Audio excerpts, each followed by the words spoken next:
Chris Christie in Air 7 HD. Chris, what's happening from your perspective right now? Yeah, you're just kind of pointing out here that there really aren't a lot of weapons involved in this, except anything can be turned into a weapon once you start throwing it into a crowd like this, and that's what really gets you nervous. You see all of those people lined up against that wall, and the pro-Israeli supporters on the other side of the wall, basically outnumbered by the campers in the encampment, and then you have a handful of campus security who are outnumbered by everybody.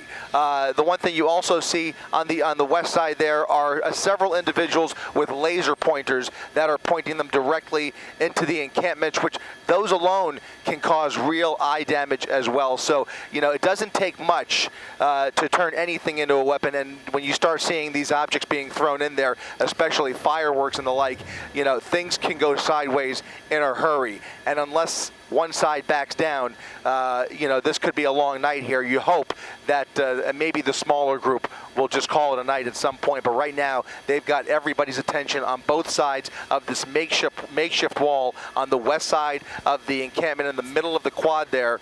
You could see some of those pro-Palestinians with umbrellas to kind of shield themselves from whatever's being thrown and shield themselves from the flashlights and the lasers that are being pointed in their direction. But there's a lot of yelling, a lot of shouting. You can tell there's a lot of commotion down there, and every couple of minutes you start to see more objects being thrown. You saw just a short time ago a couple fireworks, and then it looked like heavier objects being really whacked over that wall. And now it's been a minute or two. We haven't seen much. In fact, it looks like that pro-Israeli slide is retreating a little bit further to the west. As I said, hopefully we can you know, just kind of cross our fingers here and hope that they back down. Well, it would sure be nice to see perhaps a law enforcement presence to keep the groups separate. That would be a development. Yeah. And from your perspective, are you seeing any vehicles or personnel being moved in? That. Yeah, no, absolutely none of that. There are, like I said, maybe a small handful of campus security, and that is about it. There is no sign of LAPD anywhere around here. It's really kind of, you know, just think about it. Hundreds of people left to their own devices amid very, very high tension and high emotion in a situation like this. You wish and you hope that you would see more law enforcement, but there really just is none. Not only that, but you've got an injured person here on the ground on the left side of our screen.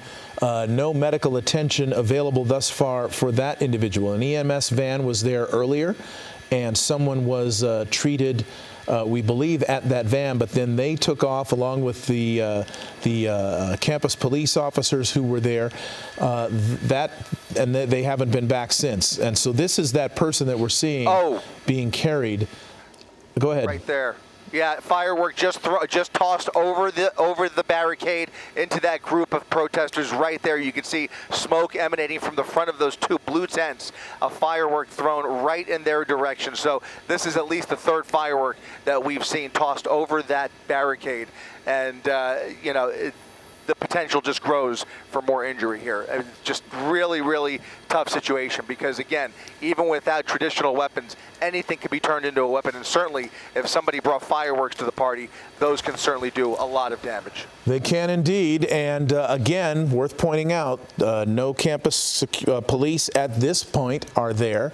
No Los Angeles police are at this point there. We don't know whether they are gathering somewhere to prepare to come into the campus to try to bring things to a peaceful conclusion, but so far nothing. And it's now, we've been covering this story for the better part of 33 minutes or so, and there was a brief point at which about 3 or 4 vehicles showed up with maybe 4 or 5 police officers, campus police, and they then dispersed. They were, of course, outnumbered by people on both sides of this issue, so we are wondering whether perhaps they will make an appearance in a little bit. I want to point out that Jimmy Kimmel Live is coming up here on ABC 7.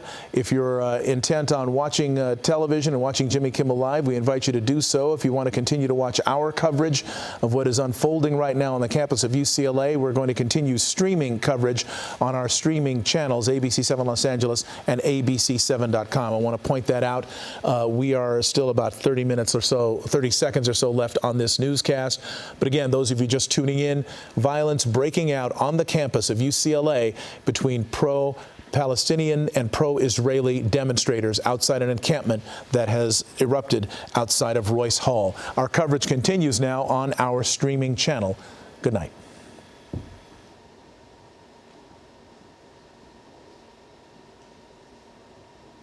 All right, we are back and we are streaming now on abc7.com and wherever you stream Eyewitness News. Our coverage continuing now of the violence that has broken out on the campus of UCLA. Violence breaking out between pro-Israel and pro-Palestinian demonstrators on both sides of the barricade surrounding the encampment that has grown up on the campus of UCLA. There were fireworks thrown. There were projectiles thrown.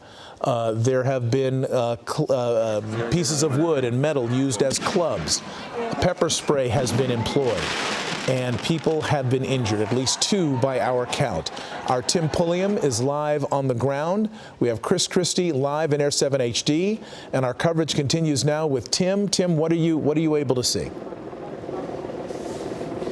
So right now, Mark, I am standing near this pro-Palestinian group that is circled around this person that has been injured, perhaps by pepper spray. I've been trying to get a chance, or trying to get them to talk with me, but they're not focused on that right now. They want to focus on this individual that is hurt. And then on the quad, I'm just seeing people milling around and standing around, but I do not see law enforcement. I think that is very frustrating for some people that are out here because this is chaos. There is no organization. Earlier in the day, Mark, I can tell you that there were several security officers and campus police. They had a very visible presence. In fact, the chancellor said that, look, we're going to beef up security, and then for this event, for this night to devolve like this, where you don't see any presence, is very disappointing. And there's an element of uncertainty as to what's going to happen next. We've been seeing several fireworks throughout the evening within the last 30 minutes. And from my vantage point, it seems like those fireworks came from on the other side of the barricades, where we saw several people dressed in black come onto campus and shout and, express their disapproval of this pro-Palestinian protest. Once those fireworks went off, we saw those protesters, those demonstrators, rise up and wake up. And then there was chaos. There was confrontation. We saw people grabbing objects, wooden objects and poles and just anything that they could get their hands on and start throwing it at the other. We've already seen at least 2 people injured. When campus police finally arrived around maybe 20 minutes ago or so with EMS, we did get a chance to see an individual who appeared to be hurt go into an EMS vehicle and then go away. I think that I have an individual here from the pro-Palestinian side that would like to talk. Thank you, sir. What is your first and last name? Ethan Friedland. Are you a student here, Ethan? I'm a graduate student. Okay, so tell me from your vantage point, what exactly is going on with this person that appears to be injured? We're here demanding that the University of California divest from arms and occupation. Every night, Zionist agitators come. They attack the students. Today, I'm stinging from mace burns on my arm and my neck. They used mace. They fired fireworks at us. One of our friends was hit real bad with mace. We called an ambulance. It is coming. It was difficult to extract our injured friend through this crowd of outside agitators who have come here to harm the students, the primarily undergraduates, for protesting against genocide. I have to go back to there. Thank you. Okay, thank you, Ethan. So, Mark, you just heard that. They have called EMS to try to treat this individual. Ethan said that he suffered from some mace burns and some other injuries. Obviously, he is very, distraught by this. It's very chaotic, as you can see. I'm just going to have the camera pan around. You can see that students have come to get video of this for their own social media feeds. It's just a large crowd out here, Mark, and I can't stress enough, I don't understand why there's no security to come here and tame this. Look at this. Oh my gosh. Let's get Chris Christie overhead. Yeah, Mark, somebody just got ambushed. A lone individual from the pro-Israel side bum rushed the barricade there and ambushed somebody, and now he is getting attacked from all angles here. This is turning it into an all-out brawl. It happened in the flash of an eye. You could see everybody coming to that guy's defense on one side and attackers from the other side just beating on him with sticks and other objects. So again, both sides once again coming together. More fireworks exploding in the middle of the tents. More fireworks being thrown over the barricade into the middle of the tents. More smoke coming from the tents, and now it looks like, and this has now been proven to be like a cycle over the last 10 minutes where you have confrontations, you have interactions like that, and then everybody kind of retreats, and then it happens all over again. We did see at least one ambulance being pulling into the campus here, presumably to tend to one of the injured from earlier. But right now it looks like everybody's backing down once again slightly, and you can see still some smoke coming from that latest firework. Again, there were about 2 or 3 more fireworks just in the last minute there after somebody rushed the barricade on the pro-Palestinian side. Several people jumped the barricade and basically attacked him back. So there's a lot of back and forth here. Emotions running high, and there is a sense of chaos and a sentiment of anarchy as there are zero law enforcement anywhere around here. The few campus police officers that were standing between these two crowds retreated. They pulled out and walked away, and it was within seconds of campus police stepping back and getting out of that lawn that this latest confrontation was sparked up once again here. So campus police have pulled back, nowhere to be seen. That might be one there in the middle. I can't tell right there. In fact, it doesn't look like it, but no, it's not. But no sign of law enforcement. I've got LAPD's West LA frequency up. There is no chatter on that frequency whatsoever. I'm looking around the campus, across West LA, across Westwood here, and there is no sign of flashing lights or LAPD making their way into this area. So it's a disheartening situation, to say the least. It seems highly preventable, but nobody is taking part in prevention tonight. And more confrontations happening. Somebody came up and started. Now you got people throwing things. More sticks. More sticks being thrown. Basically whatever they can get their hands on, probably twigs at this point. But somebody did come equipped with a box of fireworks, and those are occasionally being thrown at random into that encampment. Wow. So that's probably about the most serious weapon, I guess, that we could say we've seen. You can also see occasionally a couple of laser pointers, which can do damage and can be very harmful. But for the most part, these seem to be makeshift weapons that are being gathered up and tossed over that barricade. Really astounding to see. Remember, this is the campus of UCLA. This is one of the premier educational institutions in the country, if not the world. And to see this happening here is just astounding. To see these acts of violence. We don't know who the perpetrators are in terms of whether they are students or whether they are people who came from elsewhere to come onto the campus and cause trouble, but trouble is here.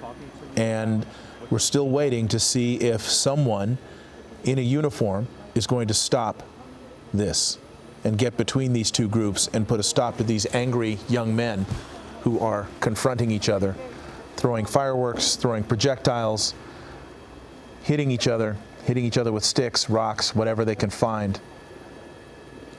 It's really an amazing thing to see unfold. All of this, of course, tensions building ever since October 7th of last year when Hamas attacked Israel. Of course, the tensions go much, much farther than that, of course, back historically. I'm not going to go into that. I'm not an expert, and there's way too much to go into, but there have been tensions, of course, in that region and people affiliated with that region that go back centuries.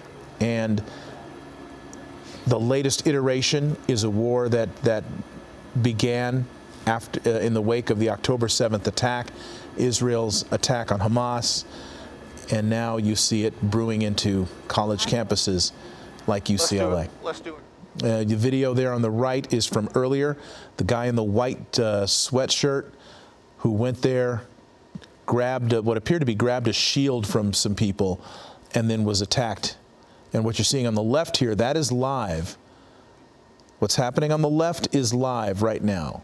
That's Tim's camera on the ground, Tim Pulliam. Sean Patrick Lewis, our cameraman, there with Tim as we're watching. I'm not sure what we're watching. I'm not sure what we're seeing. Maybe Air 7 can give us a shot of that.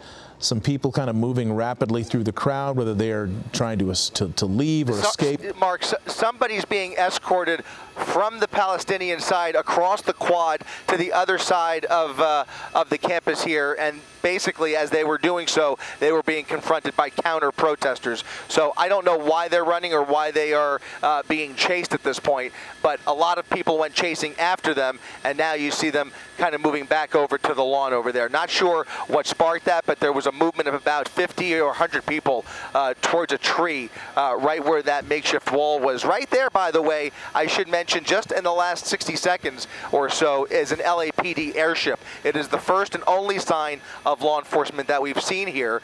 Whether a PA system is being employed, I cannot tell you that. We cannot hear that from up here, but LAPD does have eyes in the sky at this point to at least perform some type of recon for any potential officers who are eventually dispatched in this direction. Here's a good angle of the delineation on the quad there between the pro-Palestinians on the right side of that makeshift wall, and then I would say no less than 150 or so counter-protestors on the other side, on the pro-Israeli side of that wall, and somewhere down there is indeed Tim Pulliam, and somewhere down there is also a paramedic tending to somebody who's been injured. But other than that, you can see between the two sides there are many more on the side of the encampment. But other than that, there has been zero law enforcement in sight.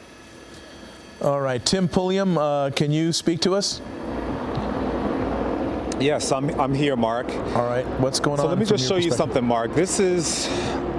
I picked this up. This was on the ground. So this is what protesters have been using to antagonize the other group. So just to give you a sense of what we're seeing out here, I want to introduce you to a UCLA student. His name is Josh. Hi. Thank you for talking with me. Sure. Your reaction to what we're seeing right now? Well, in my opinion, I'm quite happy that the encampment's finally coming down. I think the means by which it was achieved was possibly a little bit excessive, but I think that mainly came from the frustration of the students due to the fact it took the school so long to act on this encampment and the rising anti-Semitism on the campus. It's been a complete pain for everybody here. They've shut down the libraries and the buildings. They've got checkpoints where they're preventing Jewish students from getting through. Several students have been physically and verbally attacked walking on the campus. And I think it's about time that they legalize the campus and legalize the encampment and got these people out. Yeah, the chancellor put out a statement earlier saying that the protests, some of them have been peaceful, but others have been shocking and disturbing, especially when you consider that some students have been blocked from going to class. Have you experienced any type of threatening behavior yourself? Yes, so I've tried to come down the Jan steps over there, which would be the traditional way I would normally walk to class, and I've had middle-aged men who happen to have joined their encampment who are clearly not students say quite threatening things. They also have a habit of, in order to not incriminate themselves, they'll put their hands behind their back, but they'll surround you and they'll all walk together in unison in order to create a very intimidating and threatening environment and to force you out from wherever they are. I've also heard much more horrific stories of students getting jumped by many of the encampment members at a time. And whilst I'm sure that the overall idea of it wasn't to be a violent protest, it was clearly organized poorly enough to the point where they were a threat to Jewish students across the campus and anyone who really disagreed with their point of view. You know, we've been seeing fireworks, we've been seeing objects thrown. This is not the right way. No, I would agree. It's arguably not the correct way. But I think the frustration of the students is showing itself. The school should have acted sooner. There's clearly been a threat to everyone here on campus. And they hired security, but they've clearly been a complete useless. As you said earlier, when things started to get thrown and the fireworks went in, the security went and locked themselves in the building over there. Not just locked themselves in, but locked all the students out. So clearly it was a useless attempt at protecting the people here on the campus. Yeah, Josh, tell me, what building is this one over here? Because I want to mention that to Mark, what you're mentioning. So what's the name of this building here? I know this is Haynes Hall Haynes. here, but Yeah, and that is, I couldn't tell you actually, I'm not sure. okay. But Well, Mark, let me just give you perspective, because you're looking at the building that Josh just mentioned. All of the security were housed in this building. When we were coming up, we saw them in their yellow jackets, and then they were passing out, equipment that they may need. But that is where they were housed and coming in and out throughout the evening. And so for us to see so many earlier in the day and then tonight we see no one, it's just very odd and shocking. So I just wanted to give you that perspective that this is where they were, housed for the evening until things popped off. But here we are and we just don't see anyone. Mark? Tim, if Josh is still with you, that young man you were speaking with, is he still there? Yes. I wanted to ask him, Yes. what would he like the university to do? What does he want administrators at UCLA to do? oh, sorry, Josh, so my colleague Mark Brown has a question for you. He would like to know from your perspective, what would you like the university to do? Right. So from my understanding, it's a tricky situation because it's a public campus. So I'm not sure if they can officially ban people from coming here. But I think they definitely need stricter policy. They need to get rid of the encampment in general. They need to protect the students that they've clearly failed so far. I believe in freedom of speech and I believe in the right to protest, but not when it impedes on people's right to just exist here on the campus, and this is clearly doing that. In my opinion, I think the school should come in, should legalize protests, which I believe they've done now, and the police should arrest anybody who fails to leave the encampment, because this is the only way to get them out of it. UCLA says that this is an unauthorized demonstration, so they are putting demonstrators on notice that you have to leave. Visitors, students, staff who may be participating in these protests, they will have to get off of it. They will have to leave this soon, or they will face suspension or expulsion. And if they are a visitor and they refuse to leave, they could face a misdemeanor charge, Mark. All right. Tim Pulliam, thank you, and thank you for talking to that student there. Let's get more from Chris Christie in Air 7 HD. You've been over that. You watched some pretty dramatic things happening unfolding over the last few minutes. What's it look like now? You're right, Mark. I mean, and that cycle seems to be continuing here. They kind of build up some momentum on the left side there, and then they start approaching those barricades, and now you see them converging once again. Almost it appears as if they're taunting the other side, which we're seeing here. I hate to be dramatic about this, but it has the feeling of a Coliseum effect, of a cage match here, because you have two opposing sides, and then to the top of the screen, Rob, if you can go ahead and pan up, right up that walkway, right there are about the couple dozen, I would say, behind this group here, there's about another dozen or so campus security who have been told to stand by and just watch, and that's exactly what they're doing. They're doing most likely, as they are told, they are standing to the side there, just watching the two sides go at it. And other than that, there is no form of authority in this campus, or at least in this vicinity of the campus. So in other words, you have tensions running high, emotions could not be more inflamed.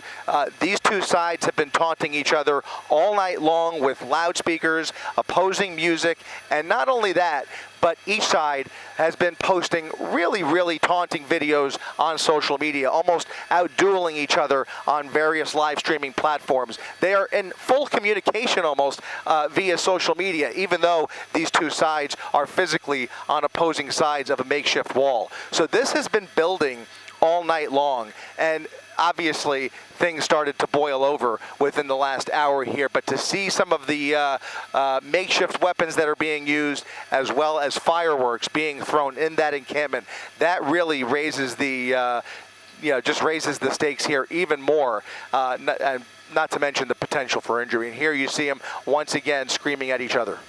Yep, no dialogue happening here, no understanding, not even an attempt at understanding. What you have is taunting and violence and anger and rage on both sides of that barricade, and the result is some people have been injured and there is unrest on the campus of UCLA.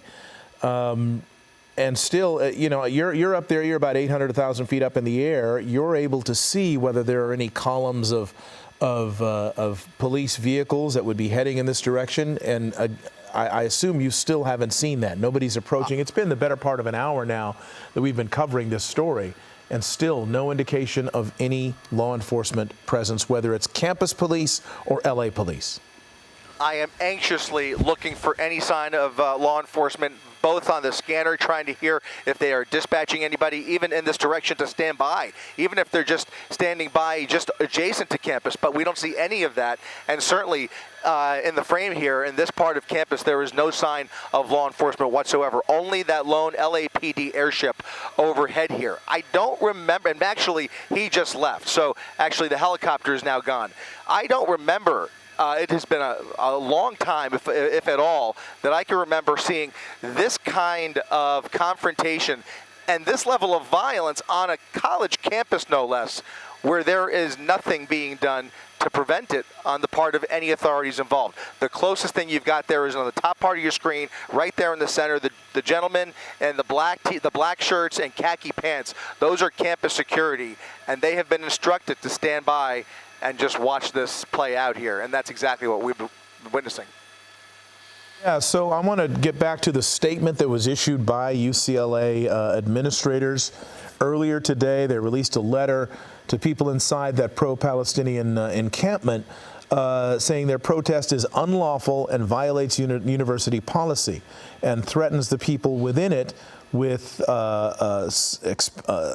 disciplinary measures such as interim suspension, could lead to dismissal from the university, and I'm reading it's illegal for non-UCLA affiliated individuals to take part in this encampment, and doing so can result in a misdemeanor, and is calling for those people to leave campus. It is not calling them to take down the encampment, I guess, unless declaring it as illegal would do that. But there's some question about what sort of sanction would be applied, or whether, in fact, this is an authorization or a declaration akin to what the LAPD would do, would be declaring an unlawful assembly, where the police would then go in and clear the encampment.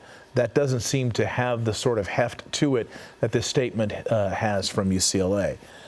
So the encampment is there.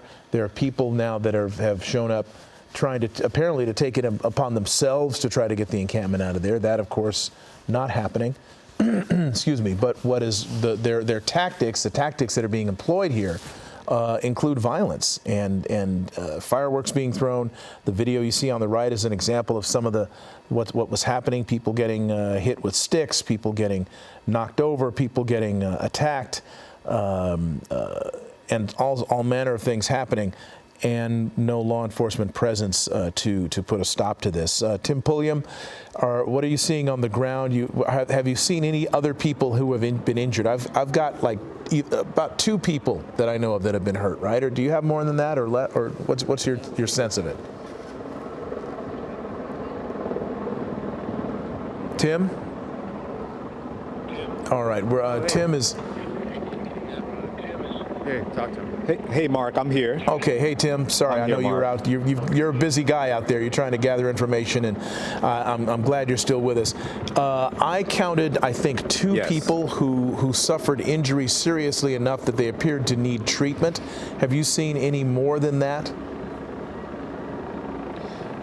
I think that is correct, Mark. I've only seen 2 from my vantage point of people that have been injured. I have not seen anyone else come to where we are to seek treatment.